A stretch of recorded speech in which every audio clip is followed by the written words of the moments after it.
नमस्कार, बिहार तक देख रहे हैं आप और आपके साथ मैं हूं हर्षिता सिंह।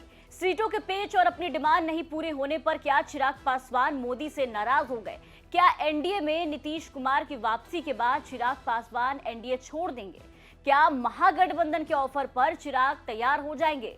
ये तमाम सवाल बिहार की राजनीति में उठ रहे थे। चर्चा इस बात की हो रही है कि मोदी की रैली से दूरी बनाने वाले मोदी के हनुमान यानी कि चिराग पासवान क्या एनडीए से नाराज चल रहे हैं? इन तमाम सवालों को लेकर के बिहार की राजनीति में तरह तरह की चर्चा चली रही थी कि अब चिराग की पार्टी की तरफ से बड़ा बयान सामने आया जिसमें यह इशारा किया गया कि मोदी के हनुमान कहीं ना कहीं एनडीए से और अपने राम से यानी कि मोदी से नाराज चल रहे हैं। जो बयान सामने आया है उससे ऐसा संकेत मिल रहा है कि चिराग का अपने राम से भरोसा डगमगा रहा है और चिराग पासवान जल्द से जल्द अब मोदी से सीटों का ऐलान चाह रहे हैं, प्रधानमंत्री से। लोजपा चिराग गुट के प्रदेश संगठन मंत्री इंजीनियर रविंद्र सिंह ने हाजीपुर में कहा है कि वर्तमान राजनीतिक हालात में आज के राम को भी यानी कि पीएम मोदी की तरफ ये बयान दिया और कहा कि रामचरितमानस के तर्ज पर अपने सेवक हनुमान के लिए आगे आना पड़ेगा। हमें 6 सीट चाहिए। उम्मीद है कि हमारे हनुमान के राम यानी कि प्रधानमंत्री हमारे राजनीतिक हितों की रक्षा करेंगे। इन राजनीति स्थिति और परिस्थिति,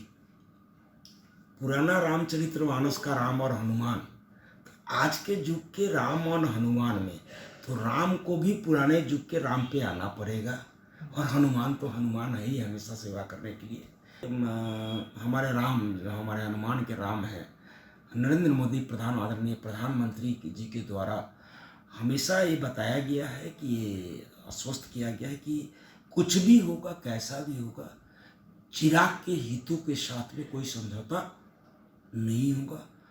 तो हम लोगों को पूर्ण विश्वास है, कौन क्या कह रहे हैं, कौन क्या नहीं कह रहे हैं, हम लोगों को पूर्ण विश्वास है कि हमारे राम और आदरणीय प्रधानमंत्री चिराग जी के हितों की और राजनीतिक हितों की रक्षा जरूर करेंगे। हम तो 6 पर ही हैं और 6 की ही बातचीत शुरू जब से यहाँ पर एनडीए गठबंधन में जब कुंभा बढ़ा तो उसके पहले भी जो बातचीत हुई वो भी वहीं पर है।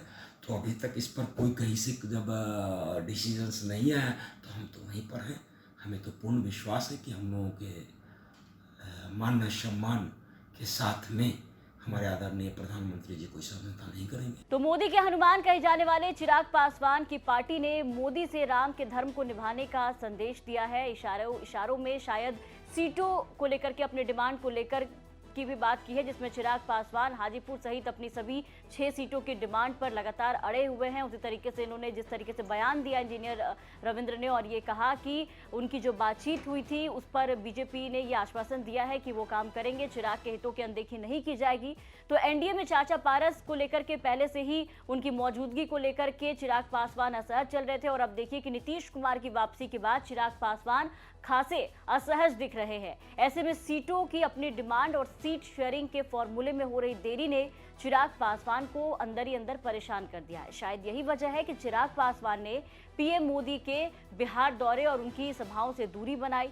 औरंगाबाद और बेगूसराय की सभाओं में जहां पशुपति पारस, नीतीश कुमार के साथ साथ और भी जितने एनडीए के साथी थे वहां मौजूद दिखाई दिए, वहां देखिए कि चिराग पासवान और उपेंद्र कुशवाहा 2 नेता ऐसे थे एनडीए के साथी जो कि कार्यक्रम से दूर रहे। और इन तमाम खबरों के बीच एक चर्चा और है कि चिराग ने सीटों की डिमांड हाई कर दी है। जी हां, एनडीए में चल रहे सीटों को लेकर के गुणागणित के बीच चिराग पासवान की पार्टी लोजपा रामविलास चुनाव को लेकर के पूरी तरह से अब एक्टिव हो गई है और 2 सीटों की डिमांड और बढ़ गई है। वो सीट है सीतामढ़ी और खगड़िया। सूत्रों के हवाले से जानकारी सामने आ रही है कि पार्टी की एक बैठक हुई और बैठक में नेताओं ने साफ कर दिया है कि उनके उम्मीदवार इन दोनों सीटों पर चुनाव लड़ने के लिए तैयार है। अब सवाल है कि क्या चिराग के डिमांड पर मोदी और शाह तैयार होंगे? अब देखना यह भी होगा कि एनडीए में नीतीश की वापसी के बाद जिस तरीके से सीटों को लेकर के घमासान मचा हुआ है, सीट बंटवारे पे गुणागणित जो है वो एनडीए का फिट नहीं बैठ रहा है, उसमें सबसे पहले तो ये देखना होगा कि आखिर शाह और मोदी मिलकर के कैसे चिराग को मनाएंगे और कैसे कितनी सीटों पर चिराग पासवान जो है वो मानते हैं। इधर महागठबंधन की तरफ से भी चिराग पासवान को ऑफर है। देखना होगा कि आने वाले दिनों में क्या कुछ बिहार की राजनीति में जो भूचाल है वो देखने को मिलता है, क्या कुछ ट्विस्ट जो है वो देखने को मिलता है। इस खबर पर आपकी क्या राय है, कमेंट करके जरूर बताएं कि आगे आने वाले दिनों में बिहार की राजनीति में आपको क्या लगता है कि क्या मोड़ आएगा और ये खबर हम तक पहुंचाई थी हाजीपुर से हमारे संवाददाता संदीप आनंद ने। बिहार की तमाम खबरों के लिए आप बने रहे बिहार तक के साथ।